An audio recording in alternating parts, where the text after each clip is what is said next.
Llegué tarde por rescatar a su hijo moribundo, y mi jefe me despidió sin piedad. José me había dejado las cosas claras apenas 2 semanas antes.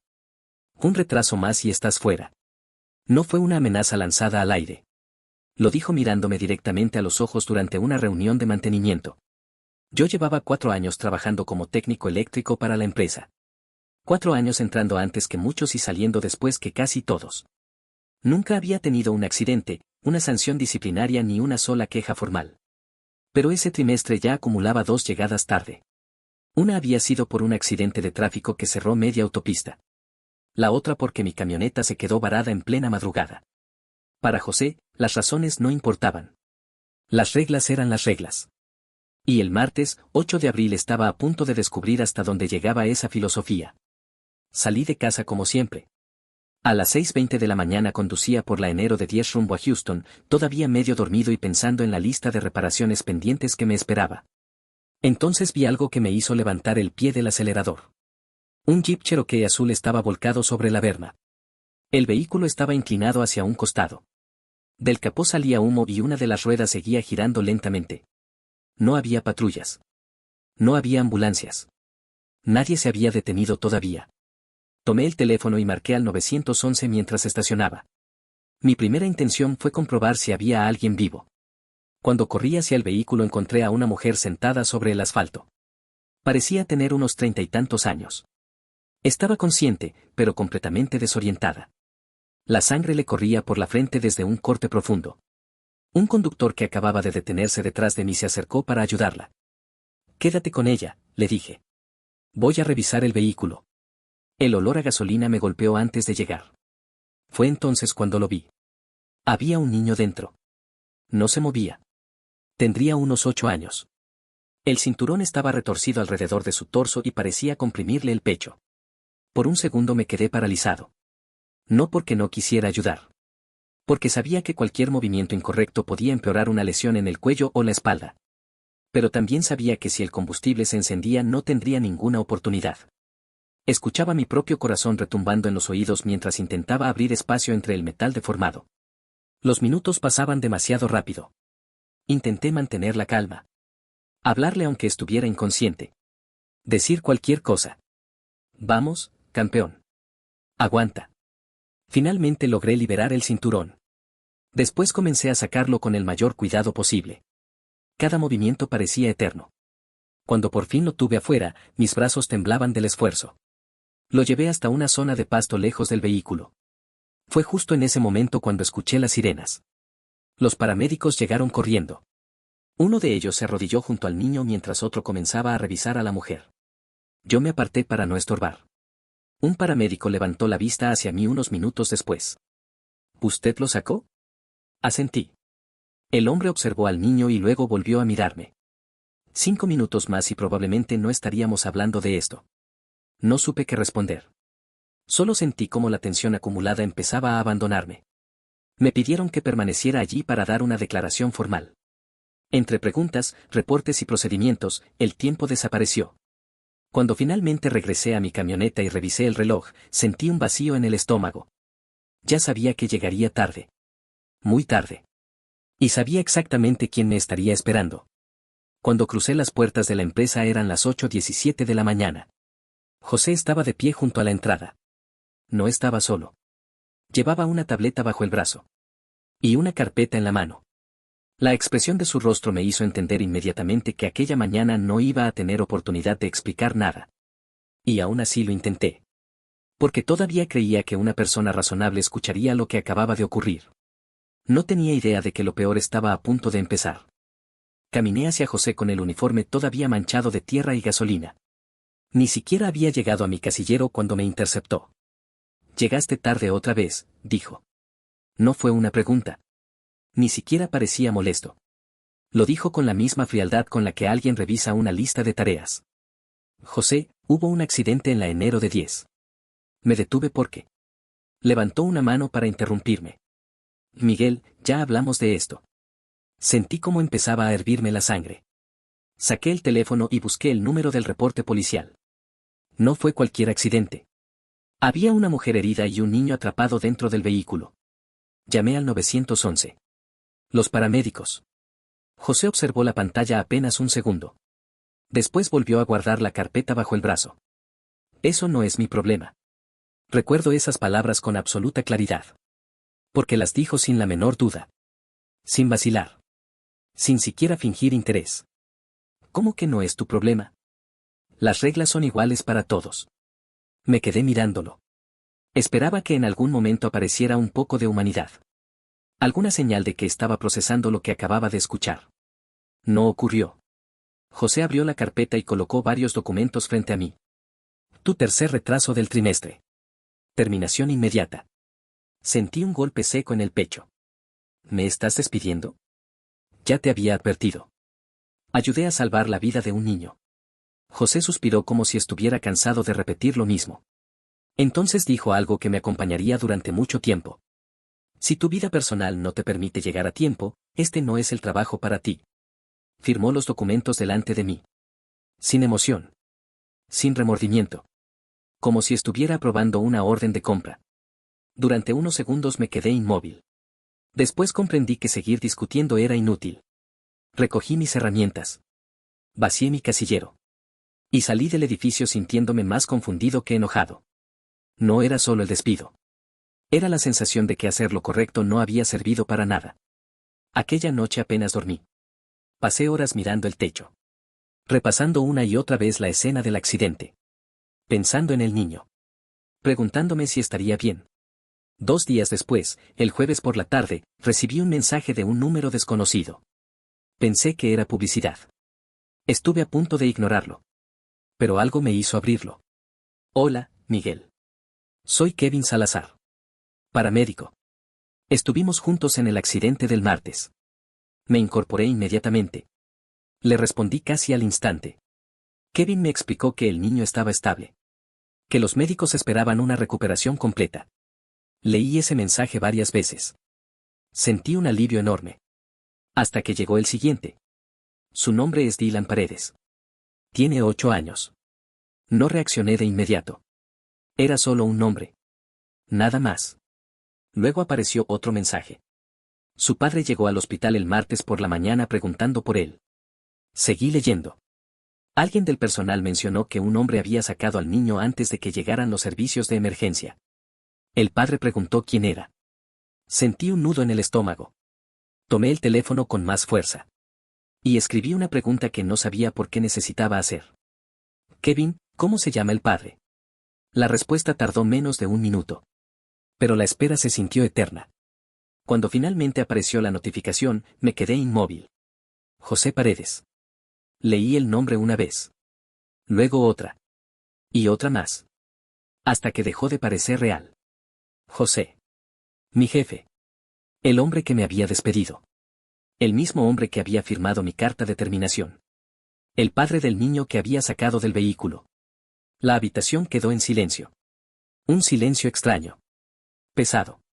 Intenté encontrar una explicación lógica. Quizá José no sabía quién había ayudado. Quizá alguien le había contado la historia incompleta. Quizá. Entonces recordé algo. Kevin había dicho que José había preguntado específicamente por el hombre que rescató a Dylan. Había pedido mi nombre. Mi nombre. No el de cualquier persona. El mío. Eso significaba que José ya sabía quién era yo. Lo sabía desde el martes. Lo sabía cuando me esperó en la entrada de la empresa. Lo sabía mientras escuchaba mi explicación. Lo sabía cuando dijo que no era su problema. Lo sabía cuando firmó mi despido. Y aún así no dijo una sola palabra. No me dio las gracias. No me preguntó cómo estaba. No mostró el más mínimo reconocimiento. Nada. Aquella revelación me golpeó mucho más fuerte que el despido.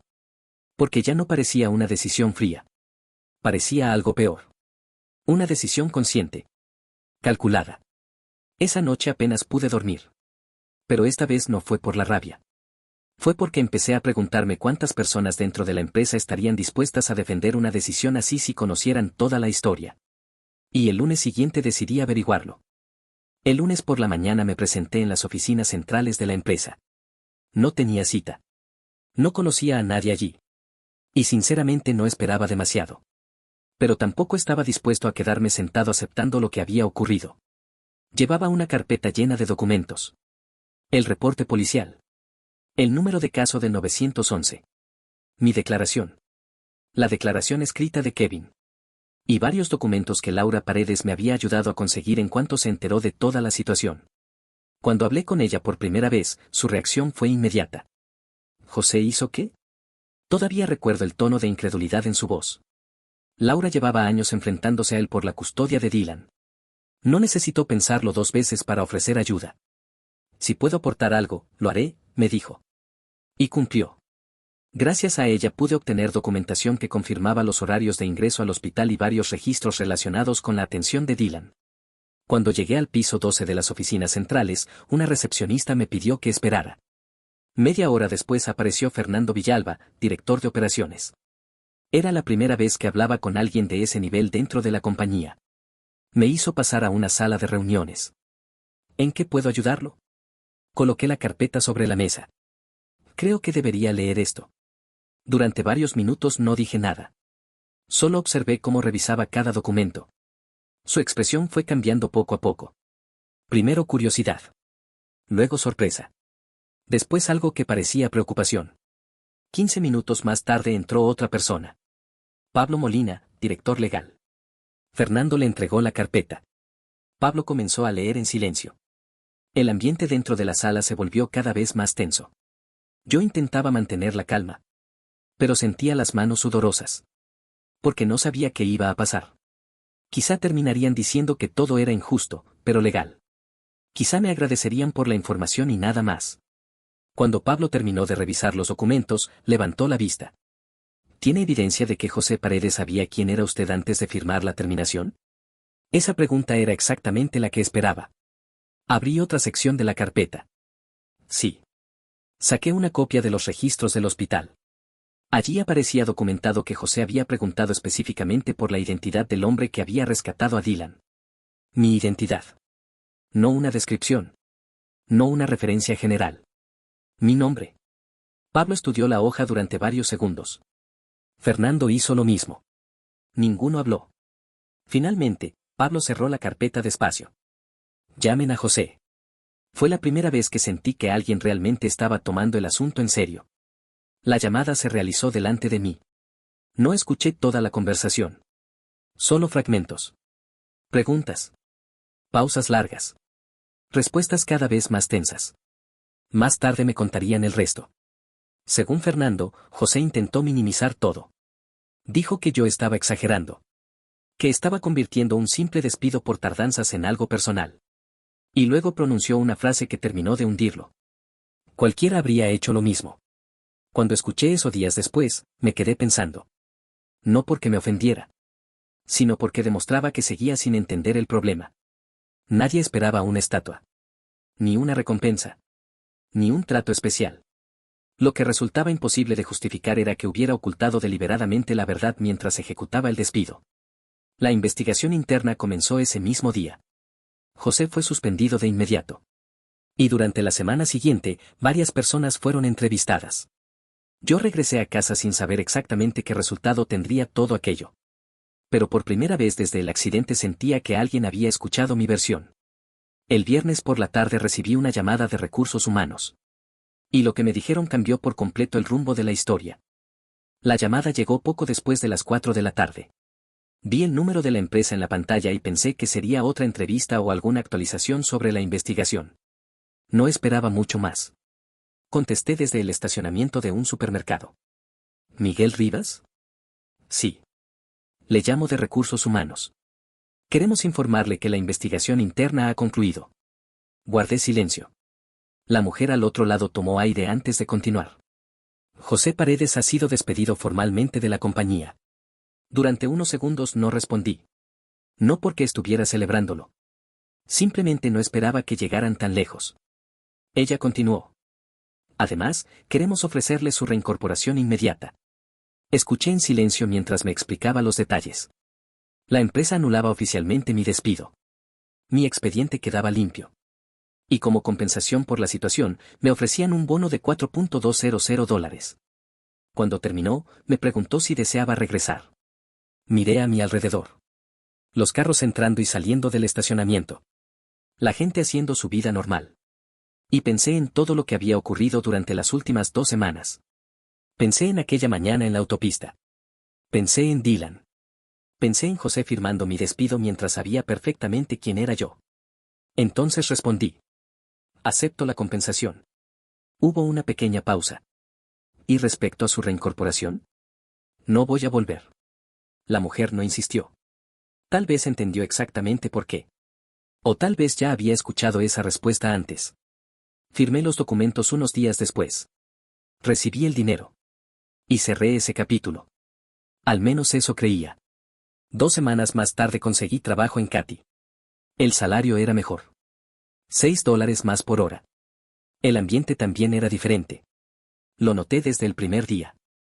Mi nuevo supervisor salió a recibirme personalmente. Me estrechó la mano y sonrió. Miguel, ¿verdad? Asentí. Bienvenido al equipo. Puede parecer una tontería.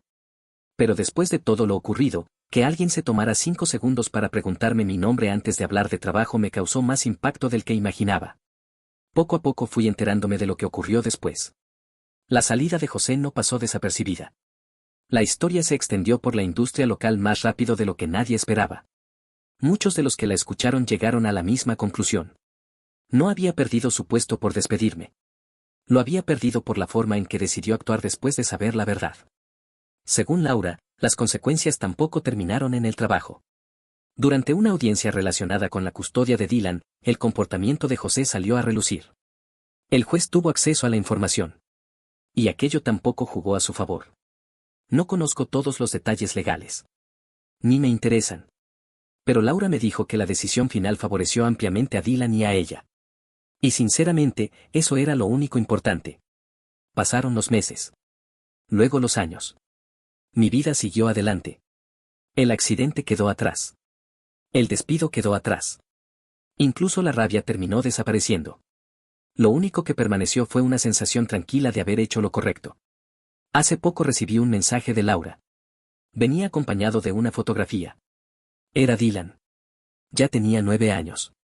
Llevaba un uniforme de béisbol que le quedaba un poco grande y sostenía un bate casi tan alto como él. Estaba sonriendo. Sonriendo de verdad. Laura me contó que era su primer partido de Little League. Me quedé mirando la foto durante varios minutos. Después la guardé. Porque al final entendí algo. José me quitó un empleo. Me hizo pasar semanas difíciles. Y convirtió un acto de ayuda en un problema que jamás debió existir. Pero no pudo quitarme lo más importante.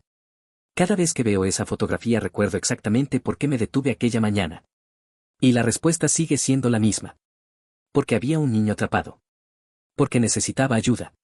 Y porque, cuando llega un momento así, uno simplemente hace lo que tiene que hacer. Esa foto sigue guardada en mi teléfono. Y vale mucho más que cualquier trabajo que haya perdido en el camino.